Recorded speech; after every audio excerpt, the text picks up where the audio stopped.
আল্লাহ রাব্বুল আলামিনের আযীমুশ শান দরবারে মস্তক অবনত অবস্থায় আল্লাহর শুকরিয়া আদায় করছি যে আল্লাহ রাব্বুল আলামিন আমাকে আপনাকে দয়া করে মায়া করে আল্লাহর ঘরে আসার বসার বয়ান তাকরীর শ্রবণ করার আল্লাহ তৌফিক দান করেছেন। সকলে বলি আলহামদুলিল্লাহ। অসংখ্য দরুদ সালাম হাদিয়া নজরানা পেশ করছি যে আল্লাহ রাব্বুল আলামিন আমাকে আপনাকে পবিত্র শাবান মাসের তৃতীয় জুমার নামাজ আদায়ের লক্ষ্যে আল্লাহর ঘরে আসার বসার তৌফিক দান করেছেন। মন প্রাণ উজাড় করে আল্লাহর দরবারে বলি আলহামদুলিল্লাহ। দরুদ সালাম হাদিয়া নজরানা পেশ করছি ওই নবীর দরবারে যে রাসূল করিম সাল্লাল্লাহু আলাইহি সাল্লামকে সৃষ্টি না করলে আল্লাহ পৃথিবীর কোনো কিছুই সৃষ্টি করত না। যে নবীকে কুল কায়নাতের নবী বানা বলা হয়েছে, যাকে আল্লাহ নিজে নাম দিয়েছেন রাহমাতাল লিল আলামিন, সেই নবীর নুরানি রওজা পাকে হাজী আমেনা খাতুন জামিয়া মসজিদে বসে আল্লাহর নবীকে সালাম পেশ করছি, দরুদ সালাম দিচ্ছি। আল্লাহ রাব্বুল আলামিন আমাদের এই দরুদ সালাম কেন সোনার মদিনায় পৌঁছায় দিক, সকলে বলি আমিন। আমি পবিত্র কোরআনুল কারীমে একখানা আয়াতে কারিমা তেলাওয়াত করেছি, যে আয়াতে কারিমা পবিত্র কোরআনুল কারীমের 15 নম্বর পারা সূরা বনী ইসরাঈলের 37 নম্বর আয়াত এবং 38 নম্বর আয়াত।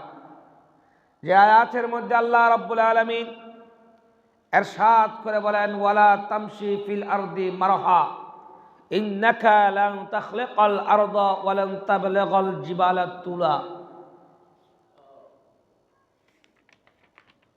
কুল্লু যালিকা কানা সাইয়্যুহু ইনদা রাব্বিকা মাকরুহা। যে আয়াতের সরল অনুবাদ, বাংলা অনুবাদ হলো, আল্লাহ রাব্বুল আলামিন বলেন, নিশ্চয়ই তুমি কখনো জমিনকে তোমার ওয়ালা তামশি ফিল আরদি মারহা, তুমি কখনো জমিনে অহংকার করে চলাফেরা করিও না। ইন্নাকা লান তাখলিকাল আরদা ওয়া লান তাবলিগাল জিবালা তুলা, নিশ্চয়ই তুমি কখনো জমিনকে তোমার চলা দ্বারা বিদীর্ণ করতে পারবে না, অর্থাৎ জমিনে হাঁটলে জমিনকে তুমি ফেটে ফেলতে পারবে না। কুল্লু যালিকা কানা সাইয়্যুহু ইনদা রাব্বিকা মাকরুহা। আমার আল্লাহ বলেন, কখনো উচ্চতার দিক দিয়ে পাহাড়কে সমতুল্য হতে পারবে না, করতে পারবে না। আবার বলেন, ওই সকল মন্দ বিষয় তোমাদের প্রতিপালক অবশ্যই অপছন্দ করেন। এই আয়াত থেকে আমাদের আজকের বিষয়বস্তু হলো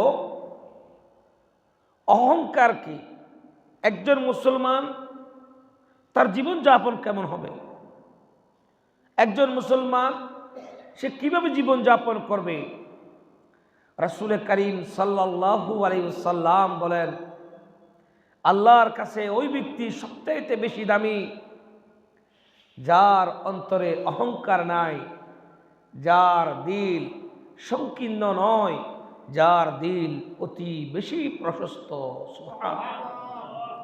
রাসূল করিম সাল্লাল্লাহু আলাইহি সাল্লাম বলেন, অহংকারী ব্যক্তিকে আল্লাহ কখনো ভালোবাসেন না। আল্লাহ সুবহানাহু ওয়া তাআলা অহংকারী যে সমস্ত অহংকারী ব্যক্তি, আল্লাহ বলেন তাদের ব্যাপারে কোরআন কারীমে ইরশাদ করেন, ইন্নাল্লাহা লা ইউহিব্বু কুল্লা মুখতালিন ফাখুর। আল্লাহ কখনো অহংকারী দাম্ভিকওয়ালা অহংকারীকে আল্লাহ কখনো ভালোবাসেন না, পছন্দ করেন না। রাসূল করিম সাল্লাল্লাহু আলাইহি ওয়াসাল্লাম হাদিসে পাকের মধ্যে আল্লাহর রাসূল বলেন, লা ইয়াদখুলুল জান্নাতা মান কানা ফি কলবিহি মিসকালা যাররাতিন মিন কিবরিন। আবার বলছি, আল্লাহ পাক রব্বুল আলামিন কোরআন কারিমে বলেন, ইন্নাল্লাহা লা ইউহিব্বু কুল্লা মুখতালিন ফাখুর। অহংকারী ব্যক্তিকে আল্লাহ পছন্দ করেন না। আমার নবী বলেন, লা ইয়াদখুলুল জান্নাতা মান কানা ফি কলবিহি মিসকালা যাররাতিন মিন কিবরিন। ওই সমস্ত ব্যক্তি জান্নাতে কখনো প্রবেশ করবে না যাদের দিলের মধ্যে জর্রা পরিমাণ অহংকার গাম্ভীর্যতা রয়েছেন। সরিষা পরিমাণও যদি হয়, লা ইয়াদখুলুল জান্নাতা, সে কখনো জান্নাতে প্রবেশ করতে পারবে না। সমস্ত অহংকার মারাত্মক একটি রুহানি রূপ, যেটাকে বলা হয় উম্মুল আমরাত, যেটাকে বলা হয় উম্মুল আমরাত। সমস্ত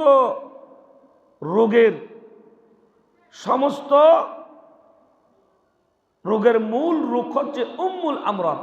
আবার বলছি, খেয়াল করেন, অহংকার একটি মারাত্মক ভয়ঙ্কর রুহানি রোগ, যেটাকে বলা হয় উম্মুল আমরাত, যিনি সমস্ত রোগের মূল। যেই উম্মুল আমরাত থেকে, অহংকার থেকে হিংসা, ক্রোধ, গীবত, অহংকার, দাম্ভিকতা সৃষ্টি হয়। তাই এই অহংকার, দাম্ভিকতা, সেজন্য উলামায়ে কেরাম বলেছেন, অহংকার হলো এক প্রকার বিষ এবং মূলমূত্র মতন, বিষের মতন। অহংকার কিসের মতো? বিষের মতো। যেমন এক কলসি দুধের মধ্যে যদি বিন্দু পরিমাণ, ফোঁটা পরিমাণ মূত্র এবং কেরাসিন যদি আপনি দেন, ওই দুধ পান করা যাবে না। ঠিক তদ্রূপ কোনো ব্যক্তি নামাজি, হাজি, গাজী, দান করেন, এমন ব্যক্তি যদি হাজি, গাজী, নামাজি, যত বাতওয়ালা হোক না কেন, ওনার দিলে যদি যার্রা পরিমাণ অহংকার থাকে, মিসকালা যাররাতিন, যার্রা পরিমাণ যদি ওনার দিলের মধ্যে অহংকার থাকে, আমার আল্লাহ বলেন সমস্ত ইবাদত অহংকার করার কারণে ধ্বংস হয়ে যায়। তাই প্রিয় হাজরিন, অহংকার একটি মারাত্মক রোগ। আল্লাহ পাক রব্বুল আলামিন আমাদেরকে এই অহংকার মারাত্মক রোগ থেকে আল্লাহ বাঁচার তৌফিক দান করুক। সকলে বলে আমিন। আল্লাহুম্মা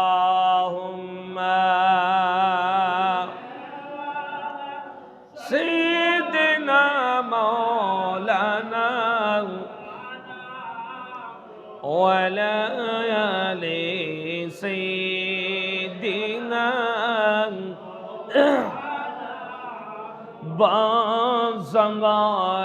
বাজাঙ্গালার পাশো পাকি চিল্ল মার নবীকে মানব খুলে জরমানে নবীজিকে ছিলাম না। আল্লাহুম্মা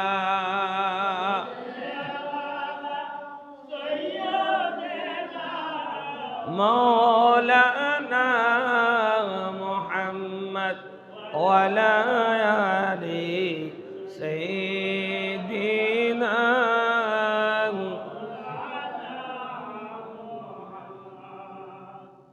প্রিয় হাজরিন, আল্লাহ সুবহানাহু ওয়া তাআলা ওই বান্দা আল্লাহর কাছে সবচাইতে বেশি দামি, যে বান্দার দিলের মধ্যে কোনো অহংকার নাই, গাম্ভীর্যতা নাই, ওই বান্দা আল্লাহর কাছে সবচাইতে বেশি দামি। যে বান্দা নিজেকে সবসময় ছোট মনে করেন, আল্লাহ তাকে বড় করে দেন। সুবহানাল্লাহ। যে নিজেকে বড় করতে চায়, আল্লাহ তাকে ছোট করে দেয়। আর যে নিজেকে ছোট করে রাখে, আল্লাহ তাকে বড় করে দেয়। আল্লাহু আকবার বলেন না।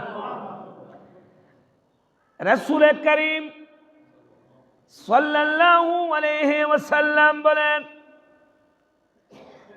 ওই সমস্ত ব্যক্তি লা ইয়াদখুলুল জান্নাতা ফি কলব মান কানা ফি কলবিহি মিথকাল যাররাতিন মিন কিবরিন।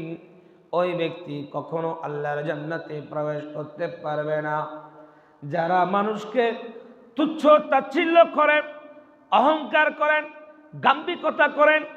ওই সমস্ত ব্যক্তি কখনো আল্লাহর জান্নাতে প্রবেশ করতে পারবে না। আমার আল্লাহ বলেন, সেজন্য বান্দা বেশি বেশি আল্লাহর জিকির করো। জিকিরের মাধ্যমে তোমাদের অহংকারগুলো দুর্বৃত হয়ে যায়। রোগ দুই প্রকার, জিসমানি রোগ, রুহানি রোগ। রোগ কয় প্রকার? আবার বলেন, কয় প্রকার? দুই প্রকার। একটা জিসমানি, শরীরের রোগ হলে আমরা ডাক্তারের কাছে যাই, যাতে ডাক্তার আমাদেরকে সুস্থ করে তোলেন। রুহানি রোগ কি? রুহানি রোগ হচ্ছে অহংকার করা, হিংসা করা, গীবত করা, ক্রোধ, গাম্ভীর্যতা করা, অন্য মানুষকে তুচ্ছ তাচ্ছিল্য করা, সব সময় নিজেকে বড় মনে করা। এটা হচ্ছে রুহানি রোগ। এই রোগ থেকে সেরে ওঠার জন্য এই রোগের চিকিৎসার দরকার আছে না নাই? আছে না নাই? তো শরীরের চিকিৎসা করবেন, রুহের চিকিৎসা করবেন না?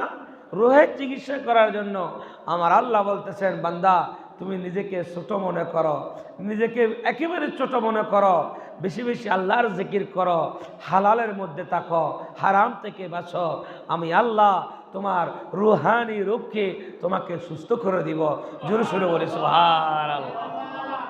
আল্লাহ রাব্বুল আলামিন সেজন্য কুরআনুল কারীমের মধ্যে আল্লাহ রাব্বুল আলামিন ইরশাদ করে বলেন, কুলনা সুম্মা কুলনা লিল মালাইকাতি ইসজুদু ইল্লা লিআদামা ফাসাজাদু ইল্লা ইবলিস লাম ইয়াকুম মিনাস সাজিদিন।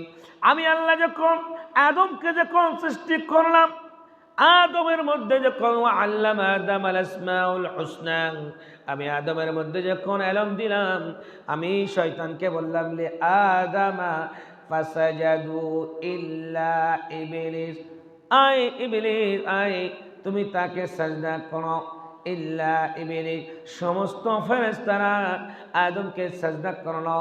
ইল্লা ইবলিসা, ইবলিস বললেন আমি তাকে সাজদা করব না। আমার আল্লাহ বলেন, ক্বালা মা মানাআকা আল্লা তাসজুদা ইয আমারতুক। ও রহমতের ফেরেশতারা সবাই তো আদমকে সাজদা করলো, একজন সাজদা করে নাই।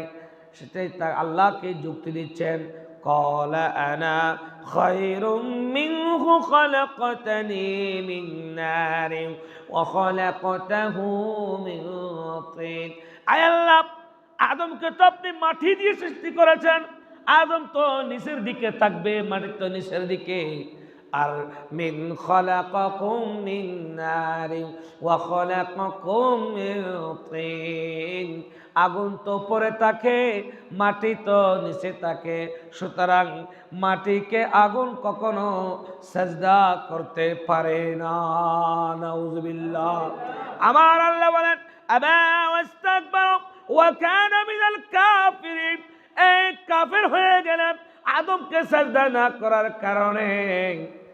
আদমকে সাজদা না করার কারণে আবা ওয়াস্তাকবারা ওয়া কানা মিনাল কাফিরিন, আমার আল্লাহ তাকে সঙ্গে সঙ্গে কাফের করে দিলেন। আল্লাহ কি করে দিলেন? তাহলে শুধুমাত্র অহংকার করার কারণে, অহংকার করা হারাম। অহংকার করা কি হারাম? অহংকার করার কারণে জান্নাত থেকে বের করে দিলেন। অহংকার করার কারণে আল্লাহর নিয়ামত থেকে মাহরুম হলেন। শয়তান আল্লাহকে বলেন, খলাকাকুম মিন নারিন ওয়া খলাকাকুম মিন তিন। ইয়া রব আল্লাহ, আপনি কি, আমি কি আপনার ইবাদত করি নাই? আমি কি তোমার বন্দেগী করি নাই? আপনি আমাকে আজকে পথভ্রষ্ট করে দিলে, যে আদমের কারণে আমি আজকে ইবলিস হয়ে গেলাম, শয়তান হয়ে গেলাম। আল্লাহ, অনেক দিন তো তোমার ইবাদত করলাম, আমি আজকে ইবাদতের বিনিময় চাই। ফাবিম ফাহবিত, কুরআন কারিমে ক্বালা ফাহবিত মিনহা ফামা ইয়াকুনু লাকা আন তাতাকাব্বারা ফাখরুজ ইন্নাকা মিনাস সাগিরিন। আমার আল্লাহকে বলেন, আমাকে এমন শক্তি দান করো যে আদমের শিরার মধ্যে আমার বিচরণ থাকবে, আমি মানুষকে পথভ্রষ্ট করব। আমার আল্লাহ বলেন, ও ইবলিস শুনো, তুমি আমার বান্দাকে যত বেশি ধোঁকা দিবে, আমি তত বেশি আমার বান্দাকে ক্ষমা করে দিব। আল্লাহু আকবার বলেন। যত বেশি তুমি আমার উম্মতকে, আমার নবীর উম্মতকে, আমার বান্দাকে তুমি যত বেশি ধোঁকা দিবে, আমি আল্লাহ তত বেশি বান্দাকে দয়া করব, এহসান করব। সুবহানাল্লাহ বলেন। পৃথিবীর কোন মুফাসসিরকে কথা বলতে পারবে যে আল্লাহ ক্ষমা করেন না? আল্লাহ তো নিজে বলতেছেন, লা তাকুনাতু মির রাহমাতিল্লাহ, ও বান্দা আমার রহমত থেকে তুমি নৈরাশ হও না, আমার রহমত থেকে তুমি বঞ্চিত হইও না, আমার রহমত থেকে তুমি নিরাশ হইও না, আমি আল্লাহ তোমাদেরকে ক্ষমা করব। সুবহানাল্লাহ। শয়তান তোমাদেরকে যত বেশি তোমাদেরকে ওয়াসওয়াসা দিবে, যত বেশি শয়তান তোমাদেরকে ধোঁকা দিবে, আমি আল্লাহ রব্বুল আলামিন তোমাদেরকে তত বেশি আমি তোমাদেরকে ক্ষমা করব। সুবহানাল্লাহ। অন্তরে কখন অহংকার আসে? যখন আপনি নিজেকে বড় মনে করবেন। অন্তরে কখন অহংকার আসে? যখন নিজেকে টাকা পয়সা ধন দৌলত বেশি হয়, এগুলোর কারণে মানুষের মধ্যে অহংকার চলে আসে, বংশের কারণে, জ্ঞানের কারণে। কিন্তু যে গাছে ফল যত বেশি, সে গাছ নিচে ঝুঁকে বেশি। ঠিক কিনা? ঠিক কিনা? যে গাছে ফল যত বেশি, সে গাছ নিচে ঝুঁকে বেশি। সুতরাং সম্পদ বেশি হলে বিনয়ী হও, বংশ পরিচয় বেশি হলে বিনয়ী হও, এলমওয়ালা হলে বিনয়ী হও, সুন্দর হলে বিনয়ী হও। অহংকার করিও না। অহংকারের কারণে মানুষ ধ্বংস হয়, অহংকারের কারণে মানুষ বড় হয় না। ঠিক কিনা? আল্লাহুম্মা সাইয়্যিদিনা মাওলানা ওয়া আলা আলি সাইয়্যিদিনা जुमागर के काबा बनाया, दहर के मदीना,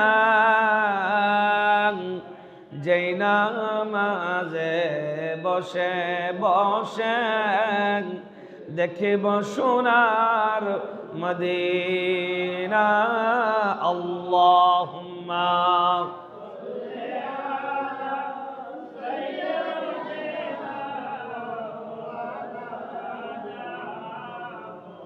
ওয়ালা আলি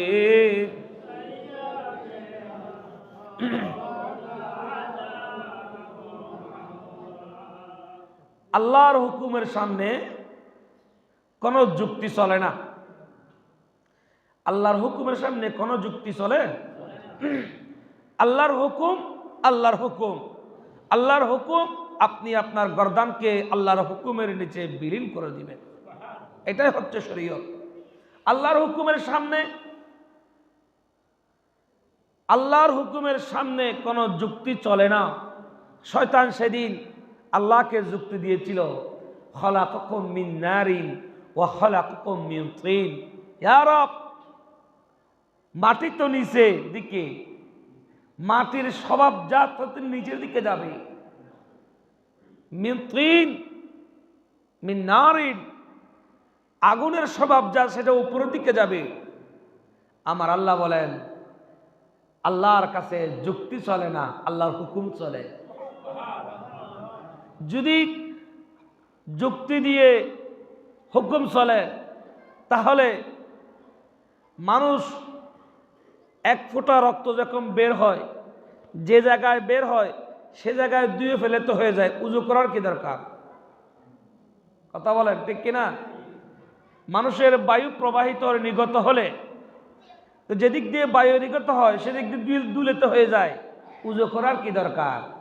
রক্ত বের হলে আপনার উজু ভঙ্গ হবে, আপনি উজু করবেন, এটা আল্লাহর হুকুম, এখানে যুক্তি চলে না।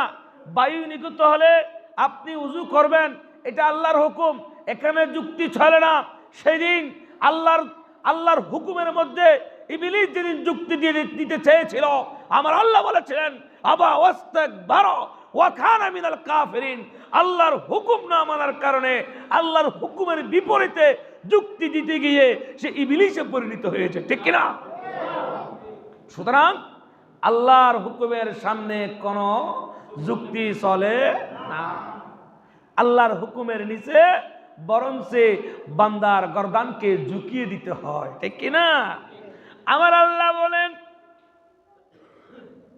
শুধু কুরআনুল কারীমের মধ্যে আমার আল্লাহ বলেন, যে সমস্ত ব্যক্তি অহংকারী গাম্ভীর্যতা দেখায়, যে সমস্ত মানুষকে তুচ্ছ তাচ্ছিল্য করে কথা বলেন, মনে রাখবেন আল্লাহর কাছে সব চাইতে ওই বান্দা দামি, যে বান্দার দিলের মধ্যে ঈমানের দৌলত আছে।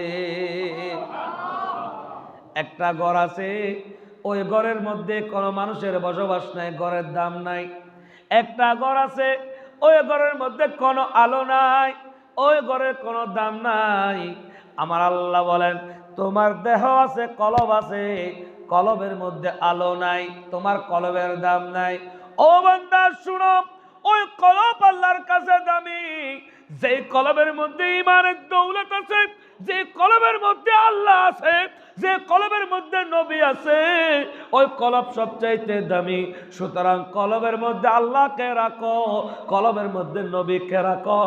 ওই কলব আর কলব থাকে না। আল্লাহুম্মা জাআল ফি কলবি নূরা। আল্লাহু আকবার বলেন না? সেজন্য আল্লাহ রাব্বুল আলামিন কোরআনুল কারীমের মধ্যে বলেন, কিলা দুখুলু আবওয়াব জাহান্নামা খালিদিনা ফিহা ফাবিসা মাথওয়াল লিল মুতাকাব্বিরিন। একজন মানুষ নামাজ পড়ে নাই, রোজা রাখতে পারে নাই, একজন মানুষ হজ করতে পারে নাই, একজন মানুষ গুনাহ করতে করতে ক্লান্ত হয়ে গিয়েছে, আল্লাহ চাইলে তাকে একদিন ক্ষমা করতে পারেন। কিন্তু অহংকারওয়ালা গাম্ভীর্যওয়ালা মানুষ, যারা মানুষকে তুচ্ছ তাচ্ছিল্য করে, মানুষকে কষ্ট দেয়, মানুষকে হেয় প্রতিপন্ন করেন, মানুষকে হিংসা করেন, আমার আল্লাহ বলেন ওই ব্যক্তি কিলা দুখুলুল আবওয়াবা জাহান্নামা খালিদিনা ফিহা ফাবিসা মাথওয়াল লিল মুতাকাব্বিরিন। তাদের চিরস্থায়ী ঠিকানা হবে জাহান্নাম। নাউযুবিল্লাহ বলেন। সেজন্য আলেম ওলামাদেরকে মহব্বত করবেন, আলেমদেরকে ভালোবাসবেন। কতগুলো নির্বোধ কতগুলো নির্বুধ বেকুব দুনিয়ায় আর কোনো মানুষ পায় না, আলেমদের সাথে হিংসা করে, আলেমদেরকে ঘৃণা করে।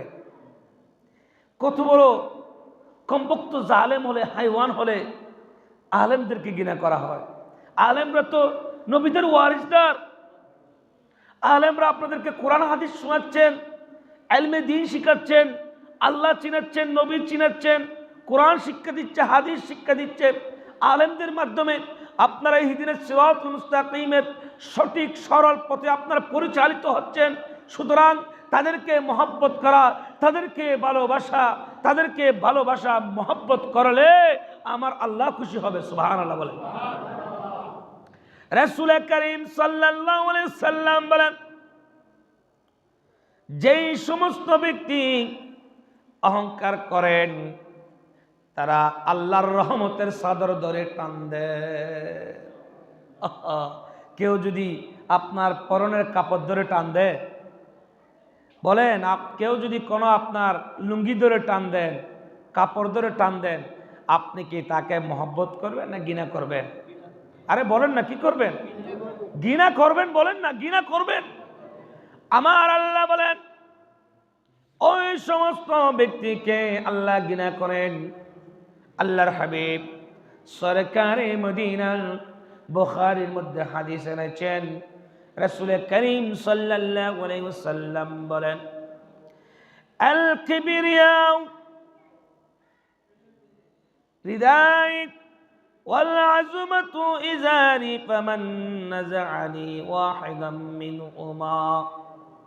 ওই সমস্ত ব্যক্তিকে আল্লাহ ঘৃণা করেন যারা আল্লাহর আরশের চাদর ধরে টান দেয়। কত বড় কথা বলেছে! গীবতওয়ালাদেরকে, হিংসাওয়ালাকে আল্লাহ কি বলেছেন? যারা মানুষকে ঘৃণা করেন, তারা অহংকার করেন, তারা আল্লাহর রহমতের চাদর ধরে টান দেওয়া সমান। নাউজুবিল্লাহ বলেন। শুধু তাই নয়, আল্লাহর হাবিব সরকারে মদিনা বুখারীর মধ্যে হাদিস এনেছেন, قال لا يدخل الجنة من كان في قلبه مثقال ذرة من كبر। আল্লাহর নবী বলেন, ও বান্দা শুনো, অহংকার করার কারণে সে কখনো জান্নাতে যেতে পারবে না। মনকে প্রশস্ত করো, আল্লাহকে সন্তুষ্ট করো।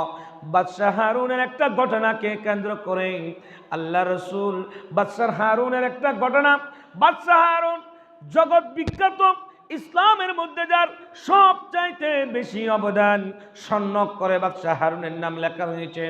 ওই বাদশাহ হারুন যখন ঘর থেকে বের হলেন, দেখতে পেলেন এক পাগল সব সময় কবরস্থানের মধ্যে বসে থাকে, কবরস্থানে বসে বসে কান্না করে, কবর জিয়ারত করে। এভাবে দেখতে দেখতে প্রতিদিন যখন একটা মানুষকে বাদশাহ হারুন কবরস্থানের মধ্যে দেখে, বাদশাহ হারুন প্রশ্ন করলো, ও বাহলুল, তুমি কি এভাবে কবরস্থানে পড়ে থাকতে থাকতে পাগল হয়ে যাবে কিনা? বাদশাহ হারুনকে পাগল উত্তর দিলেন, ও বাদশাহ, দুনিয়ার মোহরে তুমি অন্ধ হয়ে গিয়েছ। বাহলুল এই বাহলুল পাগল নয়। ও বাদশাহ, তুমি অন্ধ হয়ে গিয়েছ, তুমি পাগল হয়েছ। একজন ফকির যখন রাজাকে, বাদশাকে পাগল বলেন, ওই কথার সাথে সাথে বাদশাহ হারুনের দিমাগের মধ্যে বাড়ি খায়। বাদশাহ হারুন বলেন, আয় বাহলুল, তুমি যদি আমাকে প্রমাণ করতে পারো আমি পাগল, আমি তোমাকে ওয়াদা করছি, তুমি যা চাইবে আমি তোমাকে তাই দিব। এখন বাহলুল বলতেছেন, আয় বাদশাহ শুনো, আমি যে কবরস্থানের মধ্যে যাব, যেখানে আমার কিয়ামত পর্যন্ত ঘুমাতে হবে, ও বাদশাহ, আমার কি উচিত নয় এই কবরস্থানে এসে জিয়ারত করা, কবর কথা স্মরণ করা? উযকুরুল মাউতা ওয়াল্লাযী নাফসি। আল্লাহর নবী তো বলেছেন, ও বাদশাহ, যারা দৈনিক একবার করে মৃত্যুর কথাকে স্মরণ করবে, আমার নবী তো বলেছেন আল্লাহ তাদেরকে শহীদের মর্তবা দান করবেন। যারা মৃত্যুকে স্মরণ করবে আল্লাহ তাদেরকে শহীদের মর্তবা দান করবে। ও বাদশা, আমি কি এই কবরস্থানে এসে কবরের কথা স্মরণ করব না? ও বাদশা, আল্লাহর নবী তো বলেছেন যদি তোমার দিলের মধ্যে অহংকার আসে, গাম্ভীর্যতা আসে, হিংসা আসে, মানুষকে ঘৃণা আসে, ও বাদশা আল্লাহর নবী তো বলেছেন কবরস্থানের মধ্যে সে কবরবাসীকে দেখো, তোমার অহংকার দূর হয়ে যাবে। ও বাদশা, এখন বলো দেখি আমি পাগল কিনা তুমি পাগল? বাদশাহ কথা শুনে আশ্চর্য হয়ে গেলেন, চিন্তিত করলেন, আসলেই তো সত্যি কথা যে বাহলুল বলেছিল, এ কথা তো আসলে সত্যি কথা। আয় বাহলুল, আমি তোমার সাথে ওয়াদা করেছিলাম তোমার 3টা মনের আশা আমি পূর্ণ করব। আয় বাহলুল, বলো দেখি তোমার আশাগুলো কিভাবে পূর্ণ করতে পারি? বাদশাকে ও পাগল বললেন, ও বাহলুল, বাদশাহ হারুন, তুমি কি আসলে এই পাগলের মনের আশাগুলো পূরণ করতে পারবে কিনা? বাদশাহ মুচকি হাসি দিয়ে বললেন, আয় বাহলুল, তুমি অর্ধজাহানের শাসক, আল্লাহ আমাকে বাদশাহ হারুন বানিয়েছেন। একজন বাদশাহ যদি ফকিরের আশা পূরণ করতে না পারে, এর চাইতে হতাশ লজ্জা আর কি হতে পারে? এই কথা বলার পরে বাহলুল বললেন, আয় বাদশাহ, তাহলে আমার একটা আশা পূরণ করো, সেটা হলো যেদিন আমার হায়াত শেষ হয়ে যাবে একটা দিন আমাকে হায়াত বাড়িয়ে দিতে পারবে কিনা বলো? বাদশাহ হারুন বলেন, আয় পাগল, এ বাহলুল, হায়াত বাড়াতে আমি পারবো না। 1 নম্বর প্রশ্ন করলেন, আমি পারবো না। 2 নম্বর বললেন, ও বাদশাহ, যেদিন আমার রিজিক শেষ হয়ে যাবে 1 লোকমা খাবার আমাকে বেশি খাওয়াইতে পারবে কিনা বলো? বাদশাহ বলে, এটা আমার পক্ষে সম্ভব নয়। আয় বাদশাহ, আল্লাহ আমাকে জাহান্নামে ঢুকিয়ে দিচ্ছে, ওই মুহূর্তে ও বাদশাহ তুমি কি পারবে আমাকে জান্নাতে ঢুকাই দিতে? বাদশাহ বললেন, আমি পারবো না। বাহলুল বললেন, আমি মনে করেছিলাম তুমি বাদশাহ, কিন্তু তুমি বাদশাহ নয়, আমার চাইতে আরো বড় ফকির তুমি। আল্লাহু আকবার বলেন না? যদি তোমার দিলের মধ্যে অহংকার আসে, যদি তুমি মানুষকে হিংসা করো, তাহলে আল্লাহর ওয়াস্তে তুমি একবার কবরস্থানে গিয়ে ঘুরে আসো। ওই কবরস্থানে গিয়ে দেখো তোমার চাইতে কত প্রতাপশালী, কত সাহসী মানুষ, কত ক্ষমতাবান ব্যক্তি ওই কবরস্থানে শায়িত আছেন। তারাও তোমার চাইতে কম ছিল না, আজকে তারা মাটিতে বিলীন হয়ে গিয়েছে। ঠিক কিনা? ঠিক কিনা? যদি অহংকার আসে কবরস্থানে যাও, অহংকার বিলীন হয়ে যাবে। যদি অহংকার আসে কবরস্থানে যাও, হিংসা হয় কবরস্থানে যাও, তোমার অহংকার বিলীন হয়ে যাবে। সুবহানাল্লাহ বলেন না? রাসূল কারীম সাল্লাল্লাহু আলাইহি ওয়াসাল্লাম বলেন, বুখারীর এক হাদিসের মধ্যে আল্লাহর নবী বলেন, আখাযা রাসূলুল্লাহ সাল্লাল্লাহু আলাইহি ওয়াসাল্লাম বিবাদি জাসাদি ফাকালা ইয়া আবদাল্লাহ কুন ফিদ দুনিয়া কাআন্নাকা গরীবুন আও কাআন্নাকা আবিরু সাবিরিন ওয়া আদু وعد نفسك من أهل القبور। আমার আল্লাহ বলেন, কোরআন কারীমের মধ্যে আল্লাহ বলেন, বান্দা দুনিয়ার মধ্যে এমন ভাবে চলো যে তোমাকে গরিব মনে করে মানুষ।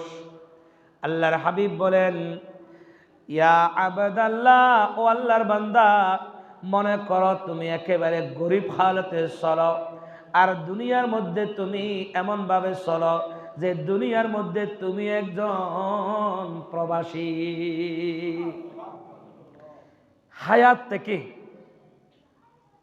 হায়াত থেকে অল্প কিছুদিন দাঁড় নেওয়ার নামই হলো দুনিয়া। প্রত্যেক মানুষের নিজ বাড়ি দুনিয়া নয়, প্রত্যেক মানুষের নিজ বাড়ি জান্নাতে। সুবহানাল্লাহ বলেন না? মানুষের নিজ বাড়ি দুনিয়া নয়। যে জমিনে আমাদের চলাফেরা, এই জমিনে গত 100 বছর আগে যারা ছিল তারাও চলে গিয়েছে, আমরা যারা আছি আমরাও চলে যাব, আগামীতে যারা আসবে তারাও চলে যাবে, জমিনের মতো থাকবে। শুধুমাত্র একদম বারাটিয়াকে যেরকম বাড়া দেওয়া হয়, জমিনের মধ্যে বারাটিয়া প্রবাসীর মতো আমরা আছি, ঠিক কিনা? আল্লাহর হাবিব সরকারে মদিনা এই কথাগুলো বলতে গিয়ে রাসূল করিম সাল্লাল্লাহু আলাইহি ওয়াসাল্লাম হাদিস আনলেন। বুখারীর একখানা হাদিসের মধ্যে আল্লাহর নবী সরকারে মদিনা বলেন, আল ইজ্জু ইজারুহু ওয়াল কিবরিয়াউ রিদাউহু ফামান ইউনাজি ইউনাই আযাবতুহু। মহান আল্লাহ রাব্বুল আলামিন ওই সমস্ত ব্যক্তিকে পছন্দ করে না যারা আল্লাহর রহমতের চাদর নিয়ে টানাটানি করে। আপনারা আশ্চর্যিত হবেন, সেটা হচ্ছে আল্লামা জুনাইদ বাগদাদী রহমতুল্লাহ আলাইহি উনি মসজিদে, আপনাকে এই ঘটনাকে শিক্ষণীয় জন্য বলছি, জুনাইদ বাগদাদী রহমতুল্লাহ আলাইহি মসজিদে বসে বসে ইবাদত বন্দি করতেছে। কি করতেছে? ইবাদত বন্দি করতেছে। ওই মুহূর্তে একজন ব্যক্তি ঘোষণা দিল, এই মসজিদের সবচাইতে নিকৃষ্ট গুনাহগার পাপী বান্দা মসজিদ থেকে বের হয়ে যাও। সবাই আশ্চর্যিত হয়ে গেলেন। হযরত জুনাইদ বাগদাদী রাহমাতুল্লাহ আলাইহি নিজে সবার আগে বের হয়ে চলে যাচ্ছে। সবাই বলতেছে, আমরা যাকে সবচাইতে বেশি মুত্তাকি মনে করতাম, ইবাদতওয়ালা মনে করতাম, তিনি তো সবার আগে চলে যাচ্ছে। তখন প্রশ্ন করলেন, হুজুর আমরা তো জানি আপনি বড় আল্লাহর একজন বুজুর্গ। হযরত জুনাইদ বাগদাদী রাহমাতুল্লাহ আলাইহি বলেন, আমি যে বুজুর্গ সেটা আমি জানি না, তবে আমি নিজেকে তোমাদের সব চাইতে ছোট মনে করে, গুনাহগার মনে করে তোমাদের সামনে চলে যাচ্ছি। সুবহানাল্লাহ। আমাদের এখানে অনেকে হজ করলে আল হাজ না বললে খুশি হয় না। হ্যাঁ, এলম হলে বড় আলেম, দানবীর বলতে হবে। অহংকার, গাম্ভীর্যতা। হযরতে আবু যর গিফারী রহমতুল্লাহ আলাইহি রাসূল করিম সাল্লাল্লাহু আলাইহি ওয়াসাল্লামের দরবারে জিবরাইল আলাইহিস সালাম আসলেন। এই মুহূর্তে আবু যর গিফারীও ঢুকলেন। তো জিবরাইল বলতেছেন, ইয়া রাসূলুল্লাহ, ওনার নাম কি আবু যর গিফারী? আবু যর। রাসূল বলতেছেন, জিবরাইল তুমি তাকে কেমনে চিনো? ইয়া রাসূলুল্লাহ, আমি তাকে, শুধু আমি না, আসমানের ফেরেশতারাও তাকে জমিনের চাইতে বেশি চিনে। কেমনে? ইয়া রাসূলুল্লাহ, এই আবু যর গিফারী সব সময় নিজেকে ছোট মনে করে, তুচ্ছ মনে করে চলাফেরা করে বিদায় আল্লাহ তাকে এই মর্তবা দান করেছেন। আল্লাহু আকবার বলেন, সুবহানাল্লাহ বলেন না, আল্লাহু আকবার বলেন। আল্লামা ইমাম ফখরুদ্দিন রাজি রহমতুল্লাহ আলাইহি ওনার কিতাবের মধ্যে উনি উল্লেখ করেন, সৈয়দ আহমদ রেফাই রহমতুল্লাহ আলাইহি উনি একজন উচ্চমানের বুজুর্গ ছিলেন। তিনি রাসূল করিম সাল্লাল্লাহু আলাইহি ওয়াসাল্লামের বংশধর ছিলেন। সৈয়দ আহমদ রেফাই উনি একজন বুজুর্গ ছিলেন এবং উনি রাসূল করিম সাল্লাল্লাহু আলাইহি ওয়াসাল্লামের একজন বংশধর ছিলেন। একজন ইহুদি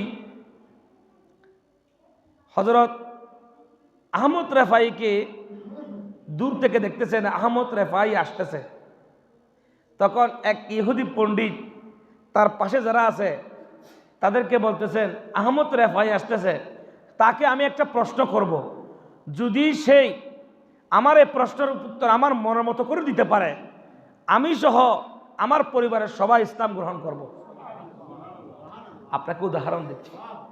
আহমদ রেফাইকে প্রশ্ন করলেন, কুকুর উত্তম নাকি মানুষ উত্তম? কি বললেন? সৈয়দ আহমদ রেফাইকে একজন ইহুদি প্রশ্ন করলেন, হুজুর কুকুর উত্তম নাকি মানুষ উত্তম? সৈয়দ আহমদ রেফাই রহমতুল্লাহ আলাইহি উনি উত্তর দিলেন, যে মানুষ ঈমানের সাথে কালিমার সাথে কবরে যেতে পারবে সেই মানুষ কুকুর চাইতে উত্তম, আর যে মানুষ ঈমানের সাথে কালিমার সাথে যেতে পারবে না, ঈমান নিয়ে কবরে যেতে পারবে না, সে তার চাইতে কুকুর উত্তম। এখন ইহুদি পণ্ডিত এ কথা শোনার পরে বিবেকের মধ্যে কি গেল, বাড়ি গেল, যে ওনার এই উত্তর তো আমার মনের মতো হয়েছে। সাথে সাথে ইমাম সৈয়দ আহমদ রেফাইর এ কথা শোনার পরে খুশি হয়ে, হুজুর আমরা সবাই আপনার হাতে কালিমা গ্রহণ করতে চাই, কালিমা শাহাদাত লা ইলাহা ইল্লাল্লাহ মুহাম্মাদুর রাসূলুল্লাহ সাল্লাল্লাহু আলাইহি ওয়াসাল্লাম। আপনাকে শুরুতে বলেছি আল্লাহর হুকুমে কোনো যুক্তি চলে না। কি চলে না? যুক্তি চলে না। আল্লাহর হুকুমে যুক্তি কেন চলে না? যুক্তির মাধ্যমে ইসলাম চলে না। ইসলাম চলে আল্লাহর নবীর হুকুমাতে শরীয়তের মাধ্যমে। সুবহানাল্লাহ বলেন না? আরো জোরে বলেন না? আল্লাহ বলেছেন বান্দা তুমি সাফা মারওয়া দৌড়াদৌড়ি করো, দৌড়াদৌড়ি আছে। আল্লাহ বলতেছেন তুমি পাথর নিক্ষেপ করো, পাথর নিক্ষেপে আসো। আল্লাহ বলতেছেন তুমি হাতিমে কাবায় চতুর্দিকে ঘুরো, ঘুরার মধ্যে আসো। সেদিন তো শয়তান যুক্তি দিয়ে বলতেছেন খলাকুকুম মিন নার ওয়া খালাকুকুম মিন তিন।